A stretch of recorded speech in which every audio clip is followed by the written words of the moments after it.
Howdy, howdy, howdy, and welcome to Workshop Wednesday. Gotta love this video. All right, so we're going to go ahead and get started. Today is actually running late day. So if you are running late for whatever reason, this is definitely your day to take advantage. We are not running late. In fact, actually, we're a bit early, and we're going to cover today's topic, which is what's new.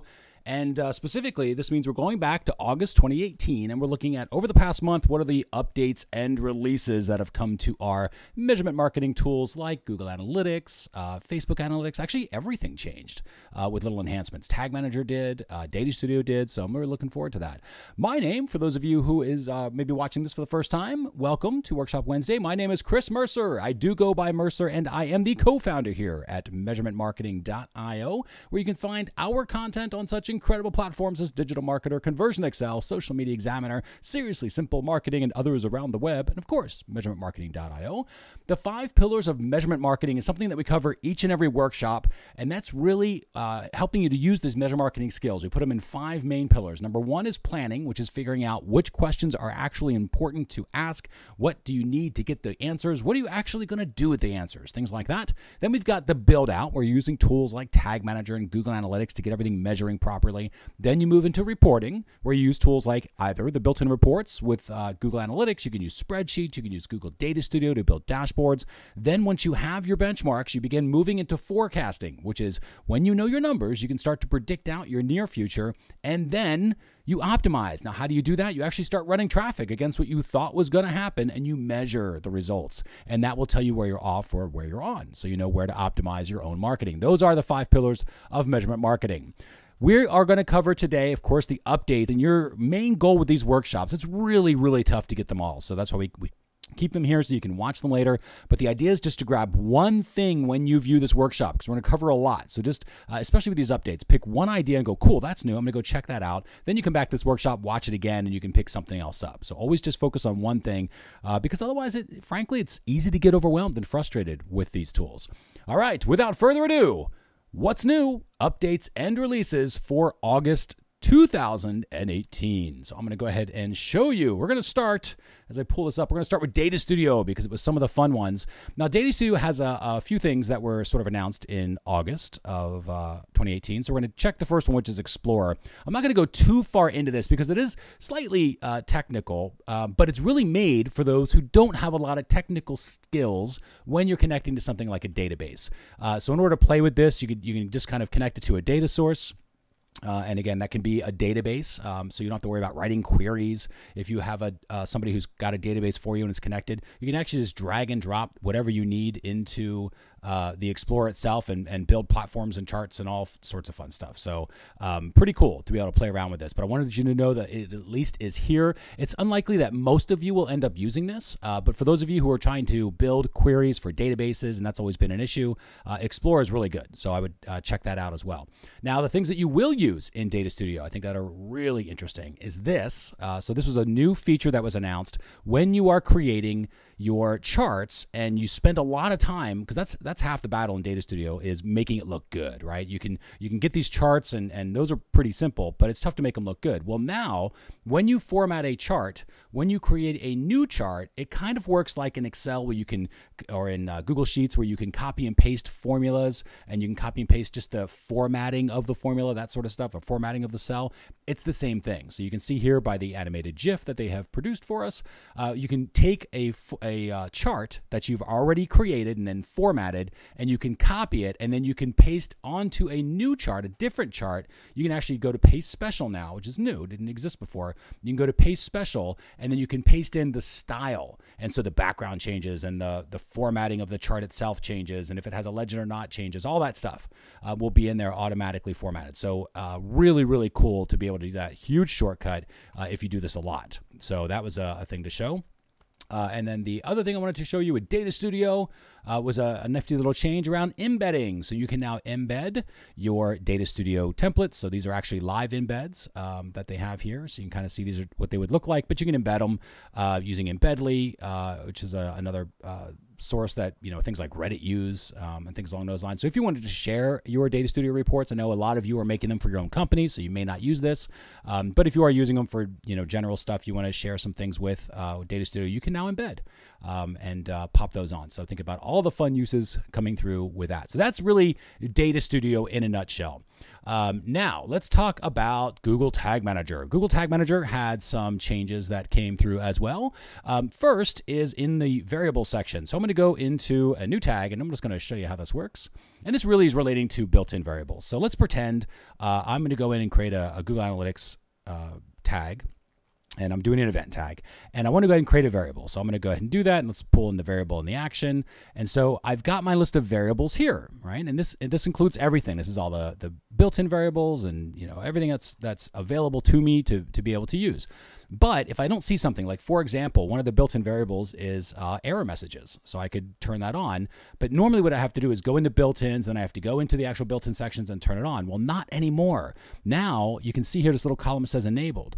So now I can just turn it on here. All you need to do is just click and it pops it and it's enabled now, and error message is automatically turned on. Before, I'm going to discard the changes real quick. Before, what you had to do is go into variables, and then you had to go into configure, and then you had to actually, once you configure it, you have to go to your list and you have to click it on. No longer. Now you can kind of do it on the fly. So it is a huge, huge time saver for anybody that's been working with built-in variables before. So there's a huge thing there. And the other one, I've actually done a little setup here so I can show you. So I created a custom HTML tag, and this is just an example data layer push, and I changed something. So in this case, I changed it to Daffy Duck. Well, one of the things that Tag Manager now does is if you go into versions, and I published that change already. So if I go into versions and I say, okay, I want to take a look at this version, and it says, okay, well, there was a version change with custom HTML. Well, before, when you clicked on this, and it's one of the reasons I love Tag Manager, one of the many reasons I love Tag Manager is this versioning where it captures everything that's going on, right? So you can see here it says, okay, well, the previous version number 52, had Bugs Bunny as the character. And then version 53, I put in changed to Daffy Duck. I just wrote that in, changed to Daffy Duck.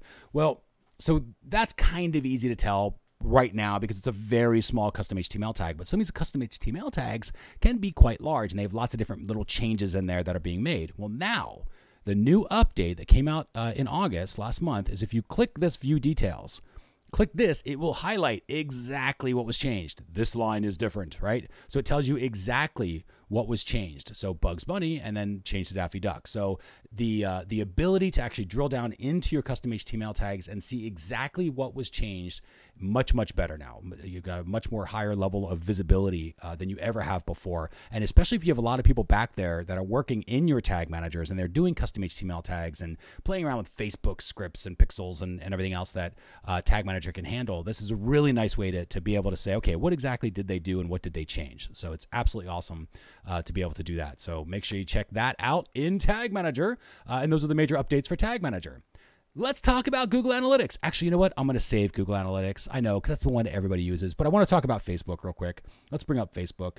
So Facebook Analytics, let's get out of this. So Facebook Analytics is the idea here that the funnels have changed. Okay, so in Facebook Analytics, the funnels have changed.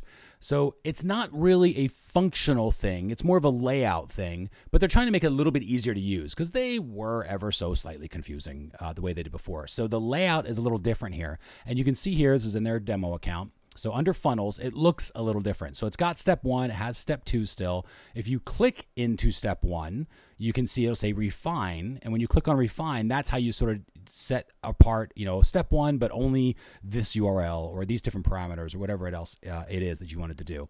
In fact, let me show you. I'm going to flip over to a event source group here for a moment.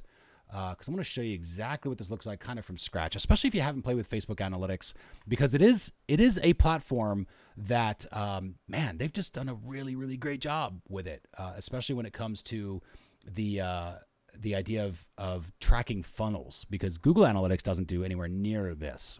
It can, and you can customize it too, but Facebook Analytics by default just does a much better job. So I'm going to flip over to ours. So now I'm in the measurement marketing one, and I'm going to go to funnels. So there's some funnels that we had created already, but I'm going to go to create new funnel just so you can see this. So it's nice and clean. It's add a funnel step, and then it's which one do you want to do? Okay, so in my case, I might say a page view. Okay, great. So I click on page views, but that's all page views right now. If you do that, okay, all page views. So what I want is click on page views. I would say then refine, and then I can say only certain page views under web parameters, right? And say certain, if the current domain is this, that, or the other thing, or a certain parameter where the parameter contained something, right? So you can do all sorts of things, but that's how it works.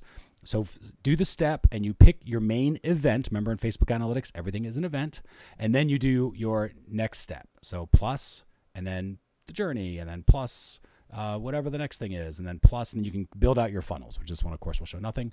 But that builds out your funnels that way. Then, right, you can say, okay, by certain demographic segments. Okay, so you can sort of break out certain segments here, not really demographics being one of the segments, but you can break it out by segment and then complete it anytime. Now, this is something they had before, but a little easier to use now that it tells its story. So it's people that did this, then did this, then did this by channel, right, or whatever, broken down by whatever the channel. Let's just do that by channel so you can see it.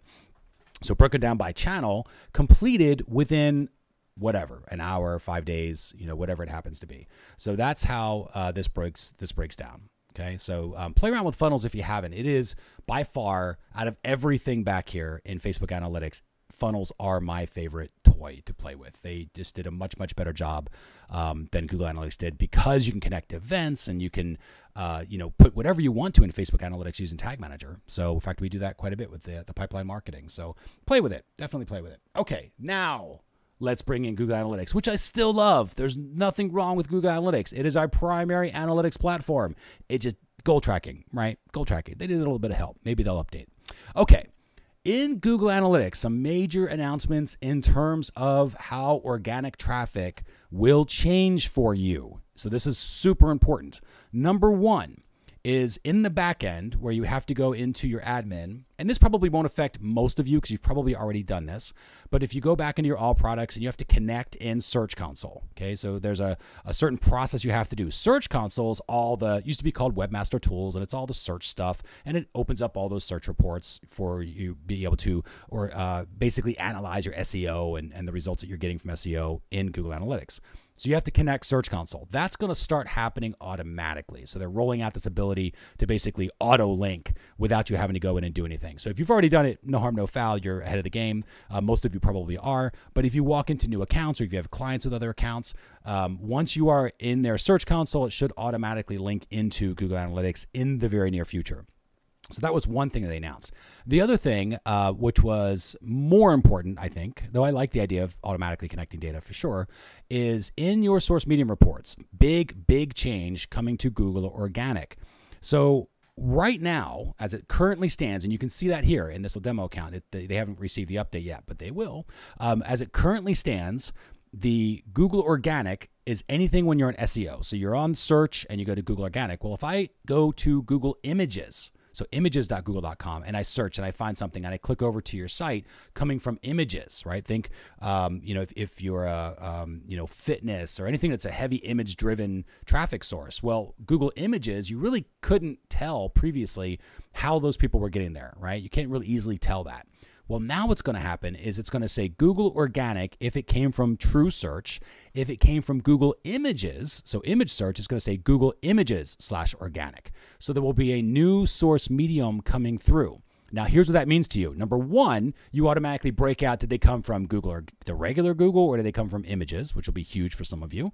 But the other thing that will happen is you will see Google Organic. If you have your reports, if you have filters set up for this, if you're build a channel around this and customize it in any sort of way, Google Organic, it could drop, right? It could drop, because imagine if half of these users are actually coming in from Images. What will happen is Google Organic will go down by half, and then Google Images will pick up the remaining half, right? So the total is fine, but it could drop. Now, the referral traffic, which is kind of how Images can come through right now, it'll show as a referral source. So the referral traffic that is currently being classified as images will start to be classified as organic.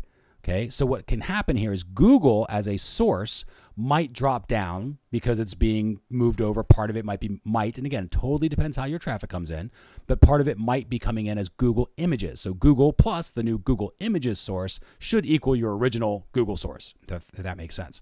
Then the organic part. Well, some of the referral traffic that you're getting right now is going to start, if it's coming in from images, it's going to start being classified as organic. So in a way, what could happen is your Google traffic goes down, but your organic traffic can actually go up, right? And I know that sounds weird, but separate these things out. Think just source of Google. So my source of Google could go down because my source might be split up between Google and Google Images now.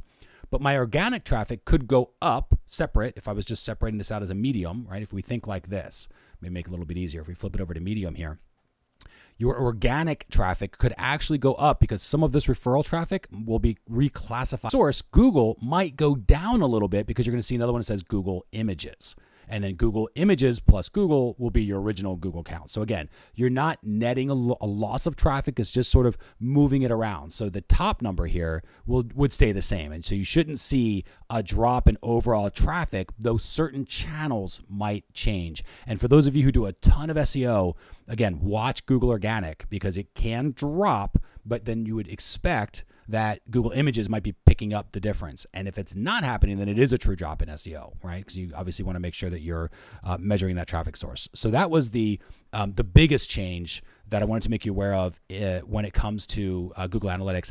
Another one was more cosmetic, but really cool, is this commonly used feature. So if you come into secondary dimensions, which you should be using by now, because it helps us to slice and dice our data.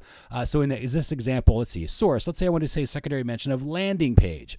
Well, you now have this commonly used thing here, and what commonly used will actually show you all the stuff that you use all the time, because that's kind of what happens. You always end up looking for the same thing. So instead of having to look through a bunch of stuff, it starts to automatically come under commonly used. So it's actually kind of a shortcut. So recommended, commonly used, and you'll see all the stuff that you normally use. Page is always a problem, because if you look for page, right, and then let's pretend this didn't exist anymore, because this was back in the days. This is the new one. If you look, you see all these different pages, and you really typically just want the one that says page, which is this one. But it's easy to get confused and lost in there. Now with commonly used showing up, you've got commonly used, and here's all the stuff that matches page, which is it just makes it a lot easier to find stuff. So again, kind of cosmetic, but definitely useful. And thank you for the team at Google Analytics for doing this, because it's just awesome. So now you can pull up your secondary dimensions and whatever else you're pulling up with the commonly used feature in Google Analytics. All right, so that actually does it for us. Hopefully you got at least one thing, whether you're using Data Studio, Facebook Analytics, Google Tag Manager. There was something for everybody in the updates that came out in August of 2018 in the past month. So make sure you go through and play with those. Watch this again and play with more so that you can get access to everything there. If you are not yet a part of the Measurement Marketing Academy, I definitely encourage you to do that. It's measure.tips/start. Will actually get you there. So make sure that you take a look at the Measurement Marketing Academy. If you're not yet a member, it'll help you to level up your skills so that you can know your numbers, trust your numbers, and ultimately grow those numbers. If you are already a member, remember at 3:30 p.m. Eastern, that is today, because we do this every Wednesday, at 3:30 p.m. Eastern, it is your time. It's office hours, the Measurement Marketing Academy office hours, open Q&A. So we'll be jumping on a call, and then we'll go over any questions you have. Again, this is going to be live, so pop on, share your screens, get whatever help you need. Academy members, you know where to go. You can find those links in your Facebook Academy. They are there now as you watch this. It'll be in a whole separate thread, and you'll see the links there, as well as in the Academy itself. So if you go into the Academy and if you look to the right of where this workshop is currently playing, you will see a link that says click here to join the office hours open Q&A, again, starting at 3:30 Eastern. So go ahead and click on that link and get ready, and then we'll be happy to answer any questions you have in the open Q&As. Look forward to seeing you there. Next week's topic, getting started. So this is now, instead of talking about updates, we talk that once a month, we're now going to move to getting started. It really is for those of you who are beginners and just getting started when it comes to implementing and using tools like Tag Manager and Analytics. And next week's topic, we're going to talk about automatically measuring your link clicks. So that's actually setting up using Google Tag Manager. We're going to be talking about sending that information to Google Analytics. And I'm also going to show you how to do it with Facebook Analytics, so you can actually get both platforms done. It's kind of like two birds, one stone. own. Not that I have anything against birds, but automatically measuring link clicks is going to be awesome. So make sure you check that out. And perfect for those of you who are just starting out with Google Tag Manager. So look forward to that. Now, if you like this workshop and you want more of these workshops, this is called Workshop Wednesday. Go figure, since it happens and drops on Wednesdays. So please join us. It is completely free to be a part of. You get notified. You'll get access to the recordings and everything so that you can see that. So join Workshop Wednesday. It is just measure.tips/WW, and that will take you to Workshop Wednesday so you can learn more about that and become a Workshop Wednesday member. Again, totally free. So look forward to seeing you there. And that's it. We'll go ahead and wrap it up here. Thanks again. This has been What's New? Updates and releases for August 2018. Thanks again for watching this week's Workshop Wednesday. We will see you on another workshop soon. Take care.